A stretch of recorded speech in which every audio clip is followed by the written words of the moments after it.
Live from Television Hill, this is WJZ News at 11. Accused of stealing millions, a Baltimore hip-hop artist allegedly fakes his way to the top. How prosecutors say he stole millions of dollars from his employer and used it to further his music career. Hello, everybody. I'm Rick Renner. And I'm Vic Carter. Local rapper Chad Arrington, also known as Chad Focus, now faces charges for fraud. He allegedly used a company credit card to rack up over $4 million in purchases, this to promote his songs and social media. WJZ is live tonight. Kelsey Kushner explains how he was able to pull off this scheme for so long. Kelsey. Well, Vic, that Baltimore rapper known as Chad Focus looked to be living a lavish lifestyle, showing off cars and money and a major social media following. But prosecutors say it was all allegedly paid for with stolen money. He looked like an artist on the rise. His music videos averaging 4 million views on YouTube with thousands of followers on Instagram. Chad Arrington, known as Chad Focus, surrounded himself with stacks of money, nice cars, and a lavish lifestyle. One that federal prosecutors say was allegedly paid for with stolen money. An indictment released Tuesday says Arrington worked as a search engine analyst at an unnamed company where he was issued a company credit card for business expenses. But prosecutors say that between January 2015 and August 2018, he used it to make $4.1 million in unauthorized purchases. He was using that company credit card to make purchases for himself, to enrich himself, and also to further his own personal business and his brand. Purchases such as concert tickets, billboards, audio equipment, and travel expenses. We went to Arrington's house to ask why he did what he did, but family and friends say no comment. The indictment also says he brought followers on social media and paid outside platforms to artificially increase plays on streaming services. He took a number of steps to basically cover up his tracks and make it much, much harder for his employer to figure out what he was doing and stealing over the course of time. Those steps include allegedly forging signatures from supervisors signing off the purchases and having co-conspirators use computer software to falsify billing statements. The Baltimore rapper's career now coming to a screeching end as he faces up to 20 years behind bars for conspiracy, wire fraud, and aggravated identity theft. Now, Arrington did make his first initial appearance. He is set for a detention hearing later this week. Reporting live tonight in Baltimore City, Kelsey Kushner for WJZ. A judge rules the racially charged content found on the phone of a man charged with killing a Bowie State student can be used as evidence in the case. Sean Urbanski's trial is set to begin next month. He's charged with murder and a hate crime for the 2017 stabbing death of Richard Collins III on the University of Maryland campus. The defense says the racist Facebook group Urbanski was a member of and the racist memes that investigators extracted from Urbanski's cell phone are offensive and irrelevant. An update in the murder of a 7-year-old girl in West Baltimore. The attorney for the woman charged in the case tells WJZ that nearly all of the police interviews with her client have been thrown out. Danica McDonald's lawyer says the interview was almost 12 hours and that the court ruled only the first 40 minutes could be used.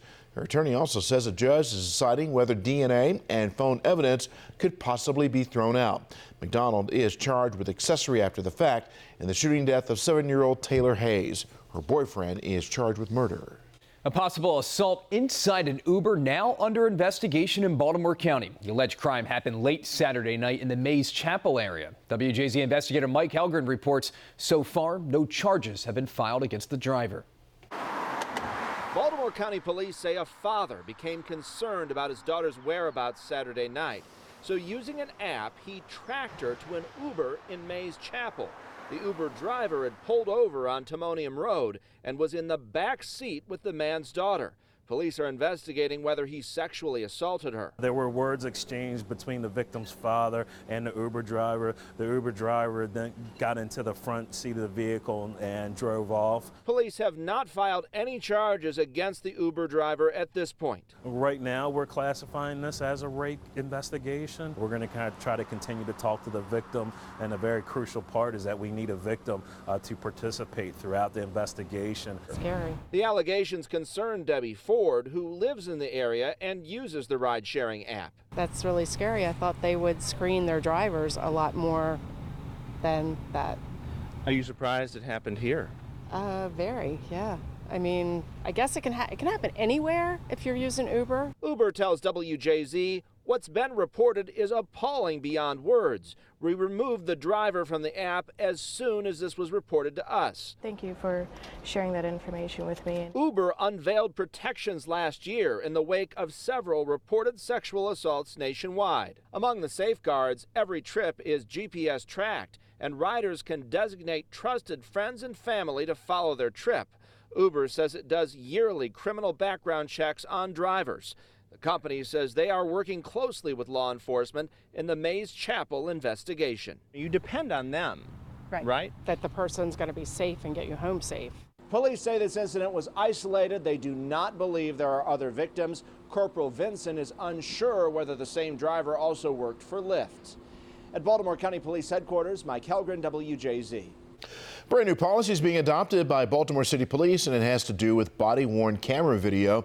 Commissioner Michael Harrison announced that any audio and video recordings taken during what he describes as a critical situation involving police will be released to city investigators within 24 hours of the incident. That includes the state's attorney's office, the U.S. Attorney's Office, and the Office of Civil Rights. Within the following 5 days, recommendations would be made whether or not the recording should be publicly released. The commissioner says the new policy speaks to the department's commitment to transparency and accountability. Well, the future of Harbor Place is now up in the air. Mayor Jack Young hopes a new change in leadership will eventually push for renovations to be completed and empty storefronts being filled. As you know, Harbor Place is a very important part of Baltimore, not only for our tourism, but also for our citizens who want to come and visit down in the harbor. And I was totally shocked, I can tell you that.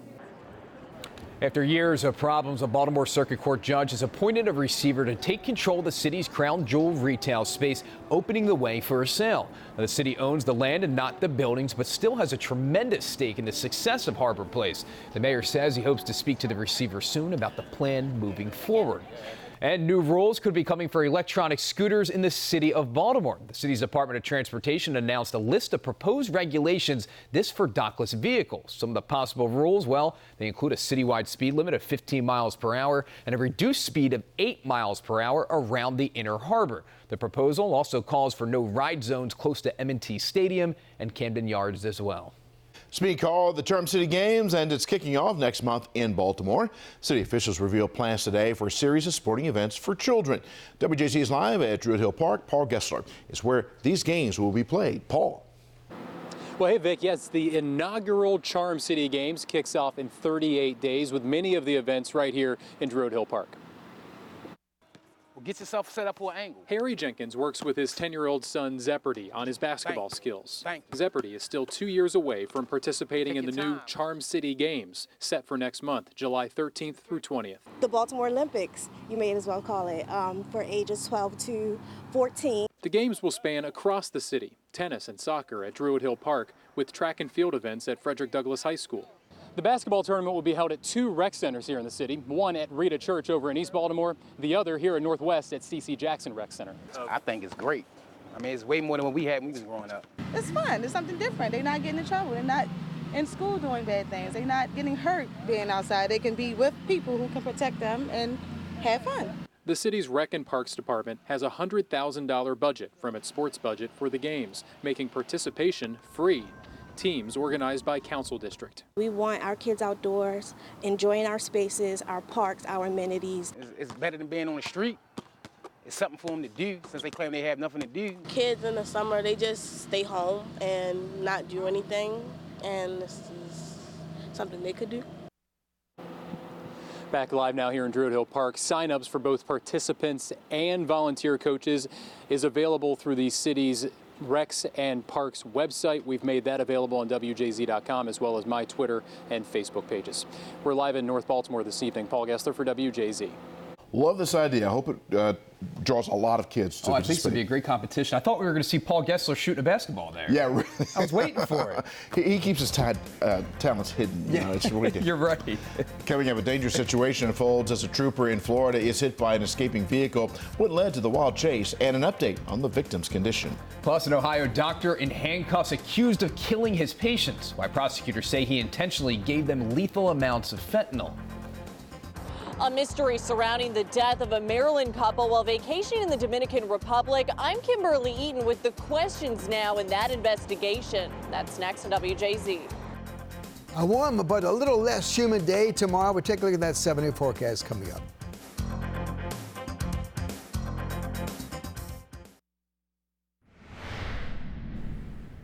Police in Florida are looking for a driver who was caught on camera hitting a state trooper with their car. It happened on a highway near Fort Lauderdale. The trooper was originally speaking to a motorist. Off to the left, another trooper was speaking to a driver in a white car during a traffic stop. The first trooper then crosses the road and is almost on the shoulder when the driver of the white car decides to simply speed away, hitting the trooper and sending him flying over the hood. The suspect has not been found. The injured trooper was taken to the hospital and is expected to be okay. The fate of Missouri's last abortion clinic remains unknown tonight as a judge continues to decide whether it should remain open. The judge in St. Louis heard arguments today from both Planned Parenthood and the state of Missouri. Planned Parenthood asked for a preliminary injunction after the state's health department declined last week to renew the facility's license to perform abortions, citing patient safety concerns. State officials say their concerns involve serious clinical issues, but declined to elaborate. Murder charges are filed against an Ohio doctor in the overdose deaths of 25 patients. His arrest followed a 6-month criminal investigation. Prosecutors, they argue Dr. William Husel knowingly ordered potentially lethal doses of the painkiller fentanyl for the patients with no other purpose than to kill them. The expert witnesses we talked to said with certainty that a dosage at that level could not support any legitimate medical purpose, and a dosage at that level would cause someone's death. Now, the victims were between 37 and 85 years old. Officials say it's unclear what Husel's motive may have been. Now, the doctor's attorney says he was just trying to ease his patient's pain. Well, weeks after a Prince George's County couple went on a vacation and never returned home, their families are still waiting for police to figure out why they died in a Dominican Republic hotel room. Kimberly Eaton spoke with their attorney as plenty of questions still surround the investigation. New video shows a Maryland couple's Caribbean adventure just beginning. Canoeing together. 63-year-old Edward Nathaniel Holmes and his fiancée, 49-year-old Cynthia Ann Day, vacationing in the Dominican Republic late last month. They never returned home to Prince George's County. On the day they were scheduled to check out of the Grand Bahia Principe Resort in La Romana, staff made a chilling discovery, finding their bodies in their room with questions still surrounding what led to their deaths. Evidencias levantadas en la habitación. Early on in the investigation, local police pointed to blood pressure medication reportedly found in the couple's room. They say supported by medical records from the couple's families. Stephen Bullock, an attorney for the Day family, says that is incorrect. We have not provided any medical information to any authorities in the Dominican Republic. Autopsies done on the island indicate respiratory failure and pulmonary edema, a condition caused by fluid in the lungs. The same cause of death listed for 41-year-old Miranda Schwab Warner, another American tourist who died at the resort on May 25th. If you look at two people dying at the same time, allegedly of the same cause of death, and then we get another report that someone who stayed in the same hotel 3 days prior to them checking in died of the same cause, that gives us reason to pause. The hotel posted a statement saying there were no signs of violence and they are cooperating with local investigators. And the State Department has said it is monitoring the local investigation. Reporting, I'm Kimberly Eaton for WJZ. The measles outbreak continues to spread as health officials confirm more than 1,000 people have been diagnosed. 1,001 to be exact. That's according to a new report released today from the Department of Health and Human Services. It's the highest number of cases in a single year since the measles was eliminated nationwide in 2000. So far, 5 cases have been confirmed here in Maryland. On the eve of the 75th anniversary of D-Day, President Trump joins world leaders in England to pay respects to the fallen. Aircraft flew across Portsmouth, England today, where 75 years ago, American soldiers and their allies prepared to invade France. 16 leaders from every country involved in D-Day marked the anniversary with words of remembrance. Now, WJZ will carry the 75th commemoration of D-Day live tomorrow morning, starting at 5 a.m.